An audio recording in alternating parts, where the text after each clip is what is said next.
15వ శతాబ్దం. ఆంధ్రదేశమంతా విజయనగర సామ్రాజ్యం వైభవంతో వెలుగొందుతూ ఉండేది. ఆ రోజుల్లో తిరుమల అరణ్యాలు గుట్టుచప్పుడు కాకుండా ఎన్నో రహస్యాలు దాచేవి. ఆ రహస్యాల్లో ఒకటి కాలక్రమంలో చరిత్ర కూడా మర్చిపోయిన ఈ వజ్రపు రహస్యం.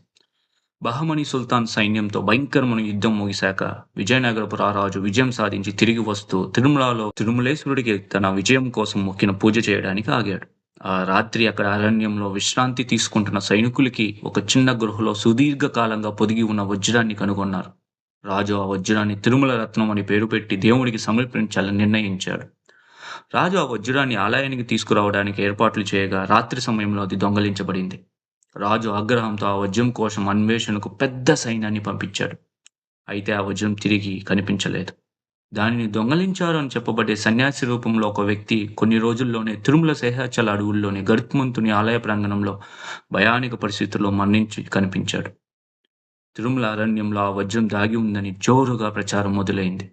చాలా కాలం రాజ్యంలోని ప్రజలు వాళ్ళ అదృష్టాన్ని పరీక్షించుకోవడానికి అరణ్యంలోకి ప్రవేశించారు. కానీ వారిలో చాలామంది తిరిగి బయటికి రావడం లేదు. ఆ వజ్రానికి శాపం ఉందని, దాని దారులను తెలుసుకునే ప్రయత్నం చేయడం కూడా దారుణ పరిణామాలకు దారితీస్తుందని నమ్మకాలు విస్తరించాయి.